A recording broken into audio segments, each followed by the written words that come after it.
తండ్రి అయిన దేవుని నుండియు ప్రభువైన యేసుక్రీస్తు నుండియు కృపా సమాధానములు మీకు కలుగునుగాక.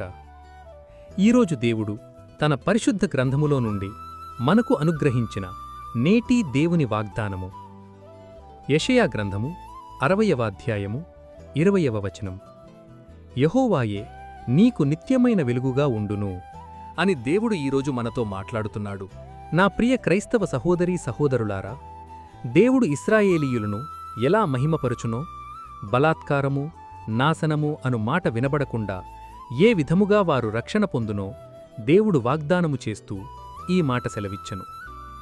దేవుడు వెలుగుగా ఉంటే జరుగు కార్యములేవనగా చీకటియను దుఃఖమును పారద్రోలును, చీకటియను కీడును పారద్రోలును, చీకటియను అపజయమును పారద్రోలును. నా ప్రియ క్రైస్తవ సహోదరీ సహోదరులారా, నీవు దేవుని దృష్టికి యథార్థత కలిగి జీవించుము. ఆయన నీకు విమోచకునిగా, రక్షకునిగా, నిత్యమైన వెలుగుగా ఉండును, నిన్ను ఉన్నతమైన మార్గములో నడిపించును. అట్టి కృప దేవుడు మనందరికీ అనుగ్రహించి ఇట్టి నేటి దేవుని వాగ్దానం మీ అందరి జీవితాల్లో నెరవేరబడునుగాక. ఆమెన్. ప్రార్థన.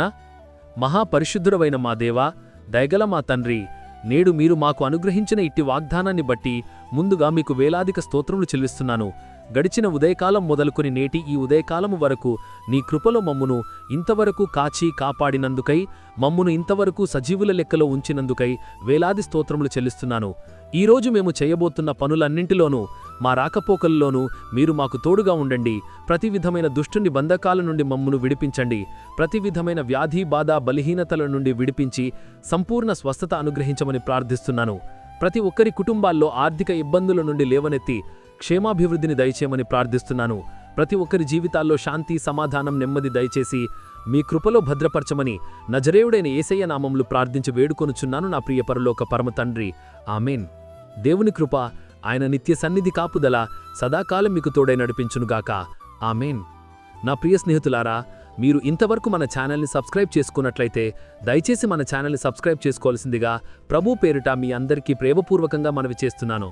దేవుడు మిమ్మల్ని దీవించునుగాక. ఆమెన్. దేవునికి మహిమ కలుగునుగాక. ఆమెన్.